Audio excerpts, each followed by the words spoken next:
Writing contracts that win.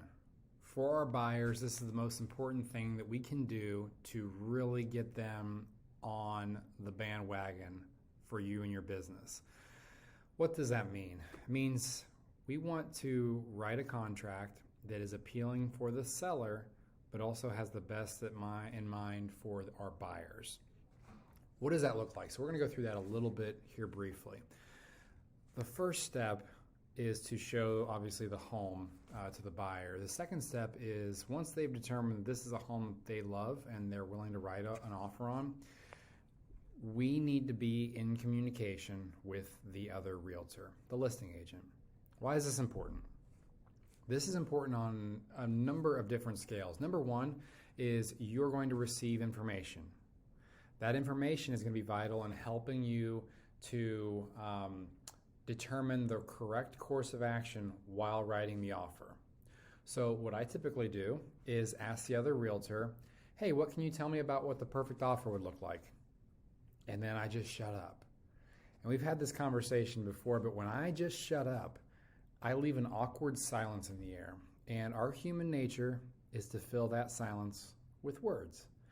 Our hope is that the listing agent will share more information than they had originally intended to, because I'm just not talking. So odds are they're going to want to fill that void with conversation. Oh, well, the seller would like this, the seller would like that possession, they'd like this much earnest money. And then when I continue to not talk, they're going to continue to volunteer information in most situations. And hopefully that information looks like, and we currently have 3 offers. One's pretty decent, the other 2 are great. And then when I continue to pause, maybe she even throws a number in there. Why? What's your person thinking about offering? And so when I ask the question and leave it open-ended, they will answer it. The next piece that is so important for actual communication with the listing agent is to establish some rapport.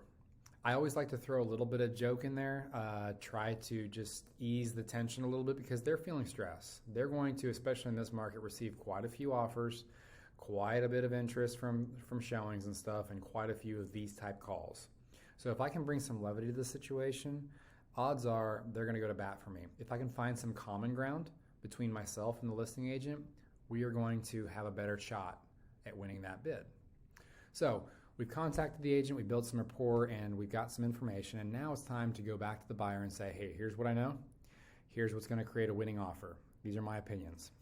What you see here in front of me is a contract just recently we wrote. I'm going to try and keep this ambiguous so that you don't know what home that is. But the home was listed for $240,000, and so we went a little bit over $20,000. Some of these additional terms are where you can really make or break your offer in this current market.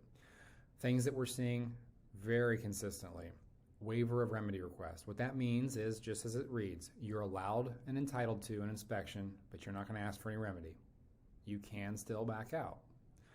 This provides safety for your buyer because they can still back out if it's a crappy inspection. But it gives peace of mind to the seller as well, knowing that you're not going to ask for any expensive fixes. In this situation, we waive the appraisal. If you're not bringing appraisal money to bridge that gap, and if you don't know what that means, holler at me offline. Be happy to explain. Appraisal gap is a big differentiator right now in offers. Additionally, go ahead and write some terminology in here right up front. This home is actually owned by an agent, and it's in the listing, so we're going to go ahead and write that in here and just alleviate any confusion. So other things, we want to make sure we write a clean offer. When I say clean offer, I mean everything's filled out. Everything's filled out correctly. If you don't know how to fill out an appropriate offer, let me know. I've had this conversation with 20 other agents on how to fill out an appropriate clean offer. Conventional offers typically are more highly regarded than FHA or VA. And then cash is king. Cash will win a lot more. Loan commitments typically 25 days. There's a lot of stuff on this 14-page document. I encourage you to reach out if you have any questions, comments, or concerns. But most important, get in touch with the other agent. Get the answers to your questions. Thank you.